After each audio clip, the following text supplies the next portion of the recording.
ৰাতি প্ৰায় ৮টামান বজাত আমি গোপন সূত্ৰমতে এটা খবৰ পাইছিলোঁ আৰু সেই খবৰ পৰাই আমাৰ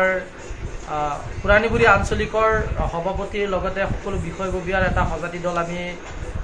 গোপন সূত্ৰে খবৰ পোৱা মতে আমি সেই গড়লৈ গৈছিলোঁ আৰু গৈ তাত আমি লগে লগে সেই মানুহজনক আমি গোটেইখিনি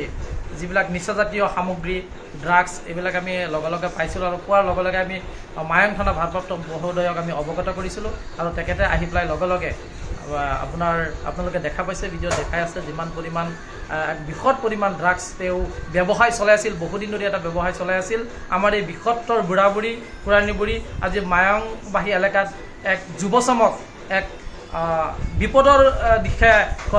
ঢাপলি মেলিছিল যাৰ কাৰণে আমি সচেতন ৰাইজ আৰু আমাৰ সংগঠনে বিভিন্ন সময়ত এই বিষয়ে আমি বিভিন্ন অভিযান চলাই আমি আমাৰ স্থানীয় প্ৰশাসনক অৱগত কৰিছোঁ আৰু সেইমতে আজি আমাৰ এইখিনি কাম আমি কৰিবলৈ সক্ষম হৈছোঁ আৰু আমি তথা মায়ং থানাৰ ভাৰপ্ৰাপ্ত মহোদয়ৰ জৰিয়তে আমি এটা কথাই দাবী জনাইছোঁ যে এই যে এনেকুৱা ধৰণৰ দুষ্ট চক্ৰ যিবিলাকে এনেকৈ অসামাজিক কাৰ্যকলাপত তেওঁলোকে দিনক দিনে আমাৰ সমাজখন এটা